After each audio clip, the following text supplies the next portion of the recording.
नमस्कार साथियों, NCERT class में आपका एक बार फिर स्वागत है।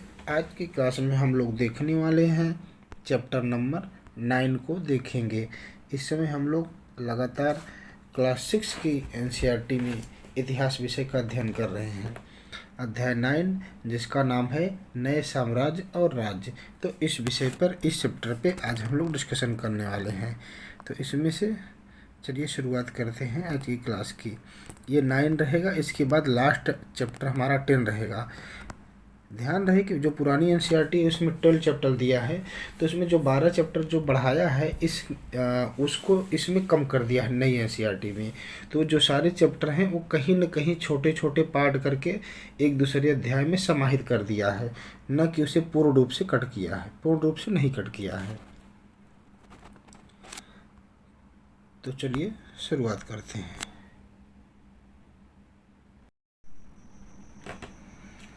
क्या बताती हैं प्रशस्तियाँ। दरअसल अरविंद गुप्त वंश के प्रसिद्ध राजा समुद्रगुप्त की भूमिका अदा करने जा रहा था। चैप्टर की शुरुआत यहाँ से होती है। समुद्रगुप्त के बारे में हमें इलाहाबाद में अशोक स्तंभ पर खुदे एक लंबे अभिलेख से पता चलता है। इनकी रचना समुद्रगुप्त के दरबार में कवि व मंत्री रहे हर्षसेन द्वारा एक काव्य के रूप में की गई है। जो हर्षसेन था वो प्रसिद्ध क्या थे, दरबारी कवि थे। तो उन्हीं के द्वारा यह स्तंभ जो है इलाहाबाद अशोक स्तंभ उन्हीं के द्वारा लिखा गया है। यह एक विशेष किस्म का अभिलेख है जिसे प्रशस्ति कहते हैं। यह एक संस्कृत शब्द है और जिसका प्रशस्ति का क्या अर्थ होता है, प्रशंसा। मतलब किसी की प्रशंसा में लिखा गए वाक्य प्रशस्ति कहलाता है। प्रशस्तियाँ लिखने का प्रचलन पहले भी था, जैसे कि हम लोगों ने गौतमीपुत्र सतकर्णी के बारे में पिछले अध्याय में पढ़ा था, परंतु गुप्त काल में इनका महत्व बढ़ गया था। जो समुद्रगुप्त की प्रशस्तियाँ थीं, समुद्रगुप्त की प्रशस्तियाँ हमें क्या बताती हैं, कवि ने इनमें राजा की एक योद्धा, युद्धों को जीतने वाला राजा, विद्वान एवं उत्कृष्ट कवि के रूप में भरपूर प्रशंसा की है। तो जो प्रशस्तियाँ होती हैं उनमें जो लिखे गए प्रशस्तियों में जो लेख, उनसे हमें ये पता चल रहा है कि जो राजा के बारे में उस समय जो कवि लिखा करते थे वो उनकी बहुत ही ज़्यादा प्रशंसा करते थे, यहाँ तक कि उसे ईश्वर के बराबर बताया गया है। प्रशस्ति से लंबे लंबे वाक्य दिए गए हैं। यहाँ वैसे ही एक वाक्य का अंश दिया गया है। मतलब प्रशस्तियाँ जो लिखते थे वह राजा की प्रशंसा में ही अक्सर रहा करती थी। अब यहाँ पे एक प्रशस्ति का एक दिया है नमूना, इसको देखते हैं। योद्धा समुद्रगुप्त, जिनका शरीर युद्ध मैदान में कुल्हाड़ियों, तीरों, भालों, बरछों, तलवारों, लोहे की गदाओं, नुकीले तीरों तथा अन्य सैकड़ों हथियारों से लगे घावों के दाग से भरे होने के कारण अत्यंत सुंदर दिखाई देता है। मतलब ये एक समुद्रगुप्त के बारे में इस तरह से दिखा रहा है कि किस प्रकार से वो एक योद्धा थे जो इतने सारे चीज़ें होने के बाद भी युद्धभूमि में कितने अच्छे दिखाई देते थे।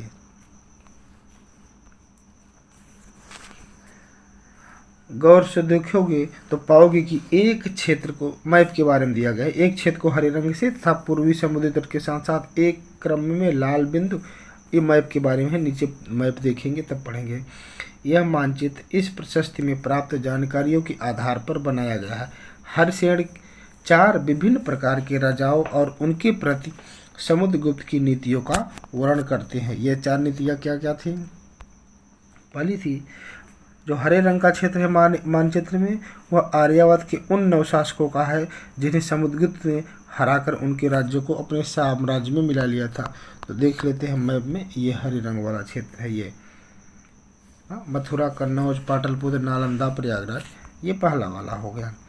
दूसरा है, इसके बाद दक्षिणापथ के 12 शासक आते हैं। इनमें से कुछ की राजधानियाँ को दिखाने के लिए मानचित्र पर लाल बिंदु दिए गए हैं। इन सब ने हार जाने पर समुद्रगुप्त के सामने समर्पण किया था। समुद्रगुप्त ने उन्हें फिर से शासन करने की अनुमति दी थी। तो जो दक्षिणापथ के राजा थे वो कौन थे, ये वाले क्षेत्र के रहेंगे।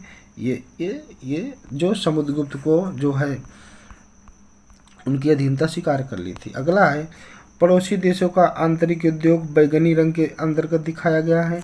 इनमें असम, तटीय बंगाल, नेपाल, उत्तर पश्चिम के कई गण शामिल हैं।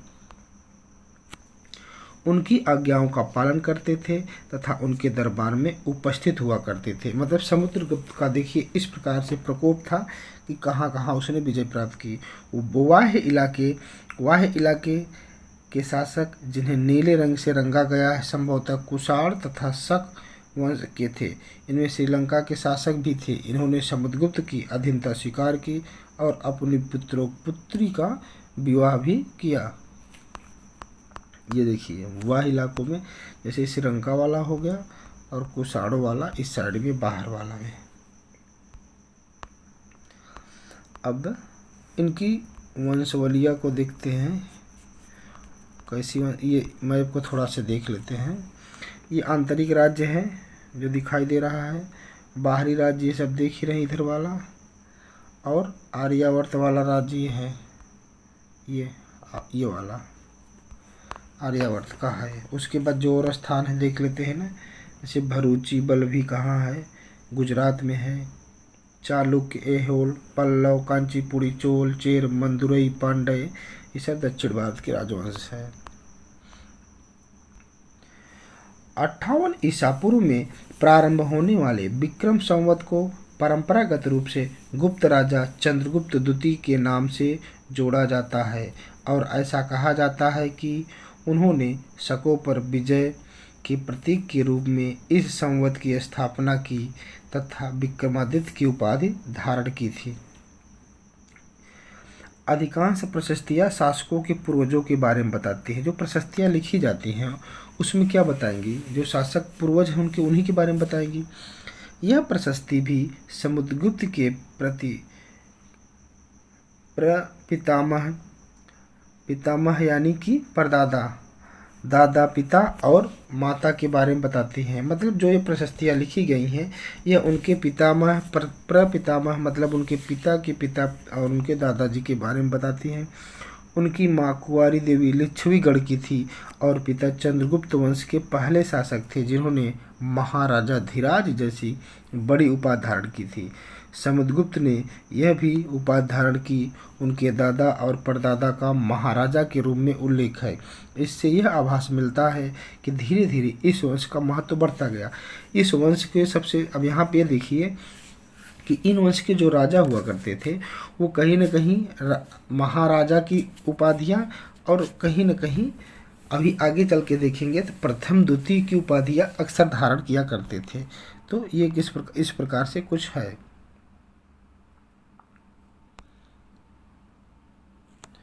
समुद्रगुप्त के बारे में हमें उनके बाद के शासक जैसे उनके बेटे चंद्रगुप्त द्वितीय की वंशावली, पूर्वजों की सूची से भी जानकारी मिलती है। उनके बारे में अभिलेखों तथा सिक्कों से पता चलता है। उन्होंने पश्चिम भारत में सैन्य अभियान के अंतिम शासक को परास्त किया था। तो ये भी ध्यान रखना है कि इनका अंतिम अभियान किस साइड में हुआ था। ये अंतिम अभियान इनका पश्चिम साइड में हुआ था। और किसको परास्त किया था, वहाँ जो शक शासक थे उनको परास्त किया था। बाद में ऐसा विश्वास किया जाने लगा कि दरबार विद्वानों से भरा है। इनमें से कुछ के बारे में जानकारी आगे के अध्याय में मिलेगी। हर्ष का शासनकाल कब से कब तक रहा है, 6 से 647 तक। जिस तरह गुप्त वंश के शासकों के बारे में अभिलेखों तथा सिक्कों से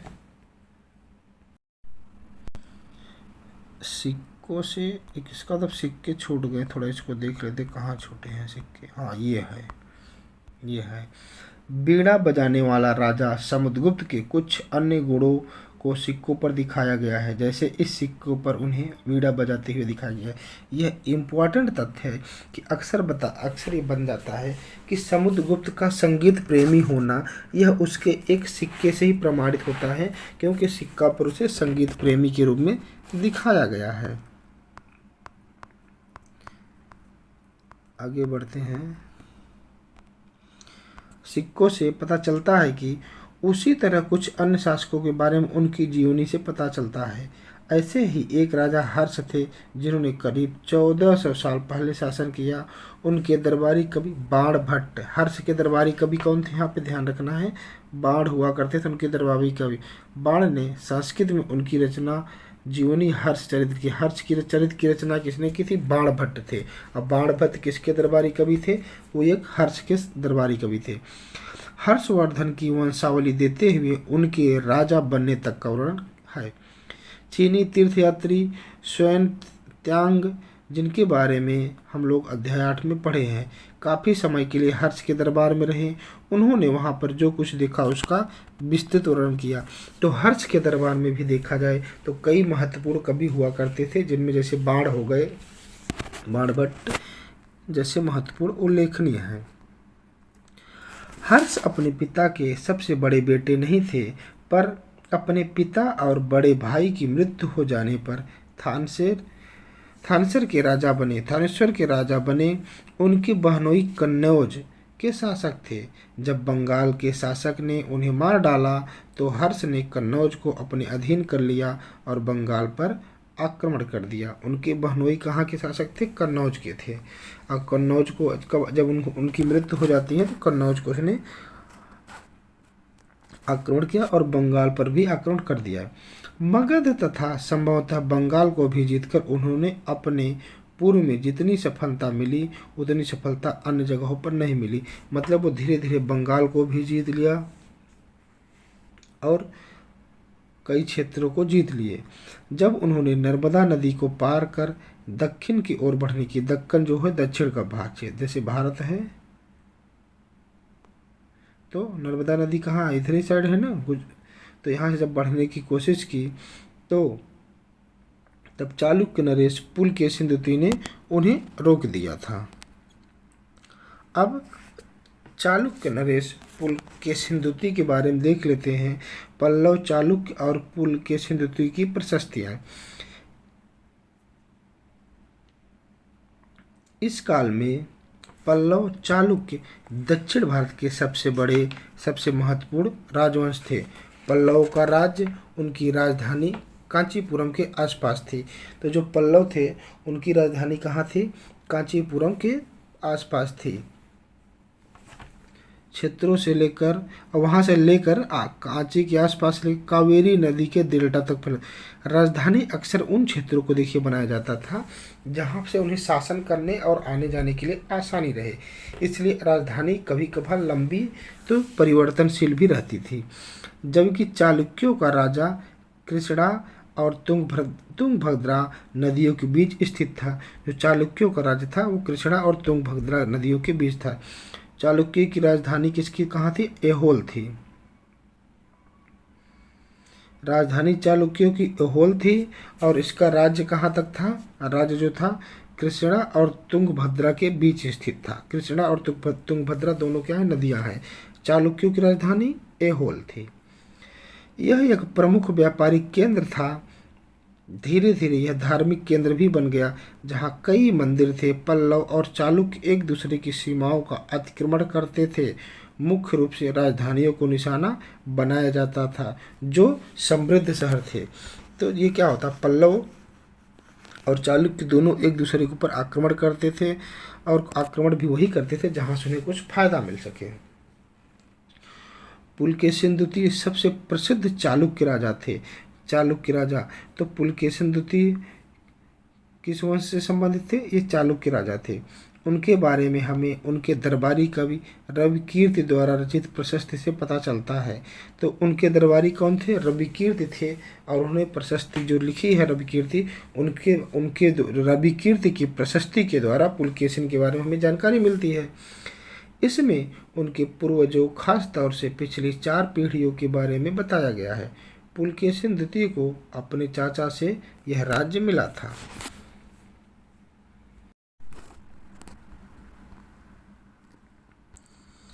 रविकीर्ति के अनुसार जो दरबारी कवि थे उन्होंने पूर्व तथा पश्चिम दोनों समुद्री इलाकों में अपने अभियान चलाए।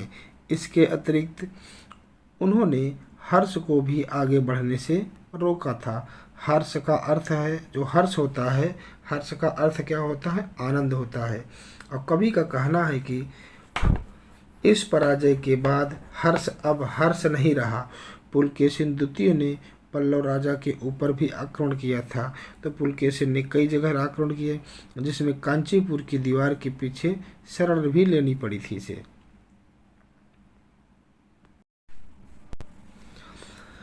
चालुक्यों की विजय अल्पकालीन थी। लड़ाई से दोनों वंश दुर्बल हो गए। पल्लव और चालुक्यों को अंततः राष्ट्रकूट तथा चोल वंशों ने समाप्त कर दिया। इसके बारे में हम लोग अगली क्लास में पढ़ेंगे। तो यहाँ ध्यान देना है, पल्लव और चालुक्यों को किसने अंततः समाप्त किया? अंततः कौन समाप्त किया था? राष्ट्रकूटों और चोल वंशों ने। मतलब दक्षिण भारत के ये सब राजवंश रहे हैं, जिसमें पल्लव, चालुक्य, राष्ट्रकूट, चोल, तो एक के बाद दूसरे की जो है उत्पत्ति हो रही है।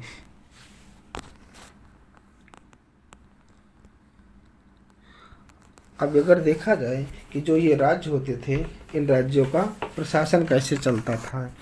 पहले के राजाओं की तरह इन राजाओं के लिए भी भूमिकर सबसे महत्वपूर्ण बना रहा। भूमिकर सबसे महत्वपूर्ण बना रहा। प्रशासन की इकाई गांव होती थी। गांव से ही मुख्य रूप से प्रशासन होता था। लेकिन धीरे धीरे कई नई बदलाव आए। राजाओं ने आर्थिक, सामाजिक, राजनीतिक या सैन्य शक्ति रखने वाले लोगों का समर्थन जुटाने के लिए कई कदम उठाए। उदाहरण के तौर पर अब क्या क्या कदम उठाए थे? कुछ महत्वपूर्ण प्रशासकीय पद आनुवंशिक बन गए। जैसे बेटे अपने पिता को, मतलब आनुवंशिक मतलब बेटा जो पिता हुए उसके बाद उसका बेटा, उसके बाद उसका बेटा। जैसे कि कभी हर्षेण अपने पिता की तरह महादंड नायक अर्थात मुख्य न्याय अधिकारी थे, हर्षेण भी। अगला है कि कभी कभी एक ही व्यक्ति कई पदों पर कार्य करता था। जैसे कि हर्षेण एक महादंड नायक होने के साथ साथ कुमारा मात्य अर्थात एक महत्वपूर्ण मंत्री, एक संधि विग्रहक अर्थात युद्ध और शांति के विषय का भी मंत्री था हर्षेण। संभवतः वहाँ के स्थानीय प्रशासन में प्रमुख व्यक्तियों का बहुत बोलबाल था। मतलब जो स्थानीय प्रशासन होता था उसमें सबसे ज़्यादा भूमिका जो वहाँ के लोग हैं उन्हीं का रहेगा। इनमें नगर श्रेष्ठी यानी मुख्य बैंकर या शहर का व्यापारिक, सार्थवाह यानी व्यापारियों काफिलों का नेता, प्रथम कुलिक अर्थात मुख्य शिल्पकार तथा कायस्थों यानी लिपिकों के प्रधान जैसे लोग होते थे। लिपिक क्या होता है? जो लिपिक जो होते थे उन्हें कायस्थ को ही लिपिक कहा जाता था। हाँ, अब प्रथम कुलिक, कुलिक मतलब हुआ शिल्पकार। तो इन शब्दों को थोड़ा सा ध्यान देना है। इसी तरह की नीतियाँ कुछ हद तक प्रभावशाली होती थी। समय के साथ साथ इनमें से कुछ व्यक्ति इतने अधिक शक्तिशाली हो जाते थे कि अपना स्वतंत्र राज्य स्थापित कर लेते थे।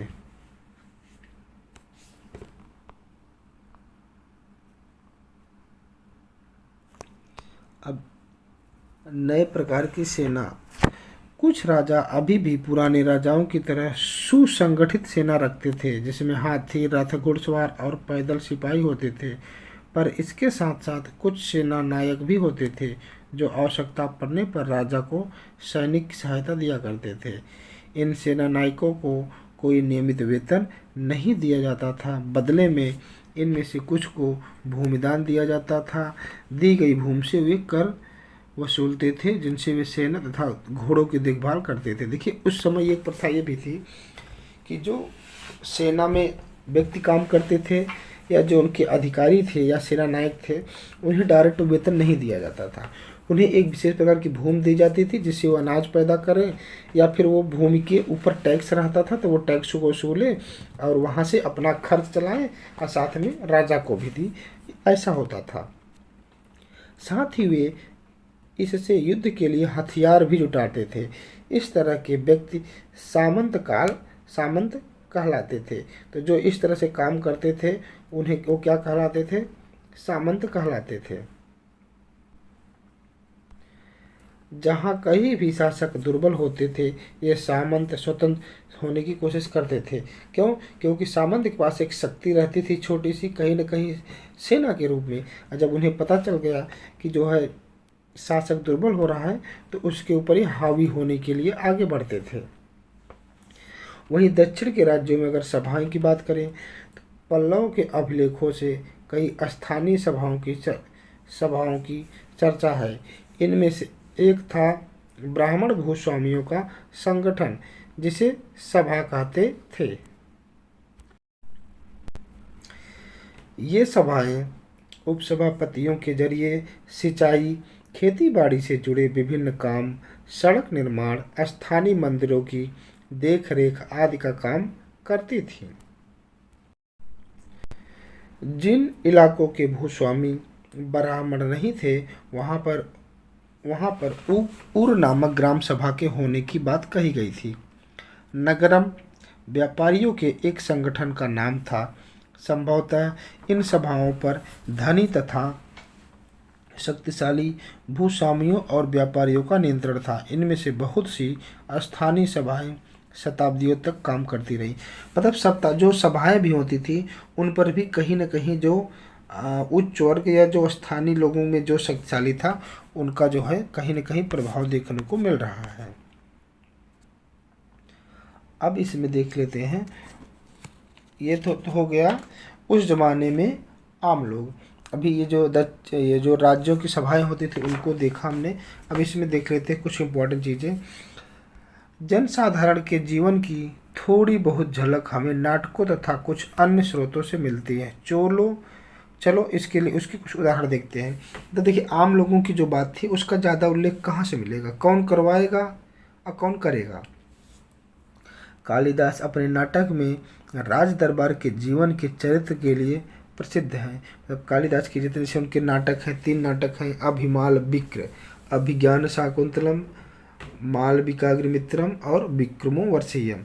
तो उनके जो नाटक हैं, इन नाटकों में एक रोचक बात है कि राजा और अधिकांश ब्राह्मणों को संस्कृत बोलते हुए दिखाया गया है, जबकि अन्य लोग तथा महिलाएं प्राकृत बोलते हुए दिखाए गए हैं। उनका सबसे प्रसिद्ध नाटक अभिज्ञान शाकुंतलम है। इसमें दुष्यंत का राजा और शकुंतला नाम की एक युवती की प्रेम कहानी है। तो ये बहुत ही इंटरेस्टिंग है। ये इंटर में संस्कृत लेवल पे ये है कि शकुंतला और दुष्यंत का किस प्रकार से प्रेम वहाँ दिखाया गया है, और फिर उन्हें ये भी दिखाया गया है कि शकुंतला किस प्रकार से दुष्यंत के प्रेम में बैठी रहती है। तो ऋषि के भिक्षाटन के समय उस पर ध्यान नहीं देती है, तो उसमें कहानी है इस तरह से, तो किस प्रकार से श्राप दे देते हैं। इस नाटक में एक गरीब मछुआरे के साथ कर्मचारी के दुर्व्यवहार की बात पाई गई है।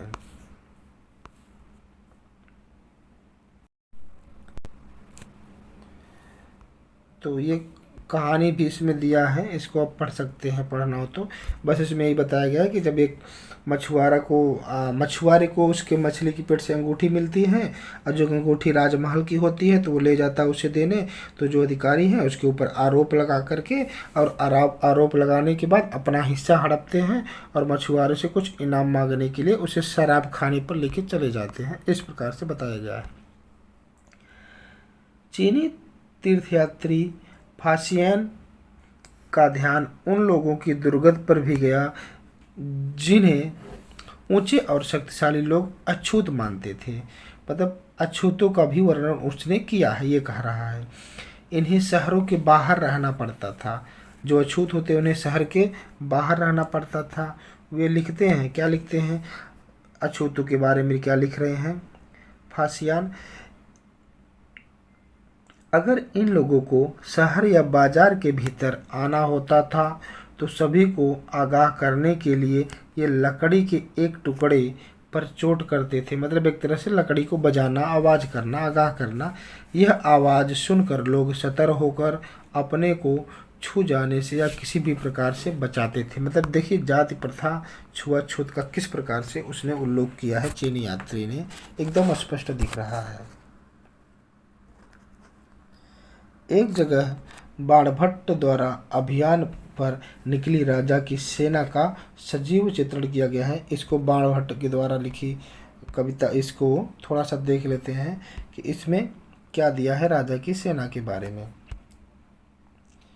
इसमें लिखते हैं कि राजा बड़ी मात्रा में साजो सामान लेकर यात्रा करते थे। मतलब जो राजा थे वो बहुत सारी चीज़ें लेकर के यात्रा करते थे। इनमें हथियारों के अतिरिक्त और क्या होता था, रोज़मर्रा के उपयोग में आने वाली चीज़ें जैसे बर्तन, असबाब, जिसमें सोने के पायदान भी शामिल थे, खाने पीने की सामान में जिसमें बकरी, हिरण, खरगोश, सब्जियां, मसाले आदि विभिन्न प्रकार की चीज़ें शामिल होती थी। ये सारी चीज़ें ठेले गाड़ियों पर या ऊँटों तथा हाथियों जैसे सामान ढोने वाले जानवरों की पीठ पर लादकर ले जाया जाता था। इस विशाल सेना के साथ साथ संगीतकार नगाड़े, बिगुल तथा तुरही बजाते हुए चलते थे। देखिए, तुरही, नगाड़े, नगाड़ा तो आप जान ही रहे, बिगुल उस समय का विशेष यंत्र होता था। रास्ते में पड़ने वाले गांव को उनका सत्कार करना पड़ता था, अर्थात जो गांव के लोग वहां मिलते थे, जब राजा की उधर से निकल रही यात्रा, तो उनका अभिवादन उन्हें किस प्रकार से करते होंगे अब आगे देखेंगे। मतलब उनका सम्मान करना, और कुछ खाने पीने की चीज़ें भी हो सकता है देना पड़ता हो। देखिए, वे दही, गुड़ तथा फूलों का उपहार लाते थे गांव वाले, तथा जानवरों को चारा भी देते थे। वे राजा से भी मिलना चाहते थे ताकि अपनी शिकायत या कोई अनुरोध उनके सामने रख सके। मतलब राजा के अभिवादन उन्हें करना पड़ता था। पर ये सेनाएं लेकिन ये यहाँ हो क्या रहा है कि जब राजा जिस रास्ते से जाता था उसकी बात कर रहा है, ये सेनाएं अपने पीछे विनाश और विध्वंस की निशानी छोड़ जाती थी। अक्सर गांव वालों की झोपड़ियाँ हाथी कुचल डालते थे, और व्यापारियों के काफिलों में जुते बैल इस हलचल से भरे माहौल से डर कर भाग खड़े होते। जैसे जो व्यापारी गांव में हैं, तो जो बैल बांध के रखे हैं, तो जब ये इतना बड़ा झुंड निकलेगा तो बैल क्या होते, उनके भाग निकलते थे। बाणभट्ट क्या लिखते हैं, पूरी दुनिया धूल के गर्त में डूब जाती थी। किस प्रकार से राजा चलते थे। तो इस प्रकार से ये क्लास यहाँ से कंप्लीट हो जाती है। और थोड़ा सा इसका कुछ उपयोगी शब्द, इसको इम्पोर्टेंट क्या है, प्रशस्ति, आर्यावर्त, दक्षिणापथ वंशावली, आनुवंशिक, पदाधिकारी, सामंत, सभानगर। कुछ तिथियाँ देख लेते हैं। गुप्त वंश की शुरुआत कब होती है? 1700 साल पहले। हर्षवर्धन का शासन 14 साल पहले। तो ये क्लास यहाँ से ख़त्म होती है। आपको अच्छी लगी होगी हमारी क्लास तो इसे लाइक करिएगा, और अगर चैनल पर नए हैं तो इसे सब्सक्राइब भी करिएगा। ठीक है, जल्द ही नेक्स्ट वीडियो मिलेंगे। ये हमारा 9 चैप्टर कंप्लीट होगा। इसके बाद हमारा लास्ट चैप्टर चलेगा 10 चैप्टर। उसके बाद क्लास 6 की ये हिस्ट्री जो है सब्जेक्ट कंप्लीट हो जाएगा। फिर हम लोग जस्ट तुरंत जो है 7th क्लास की हिस्ट्री को स्टार्ट करेंगे। तब तक के लिए धन्यवाद।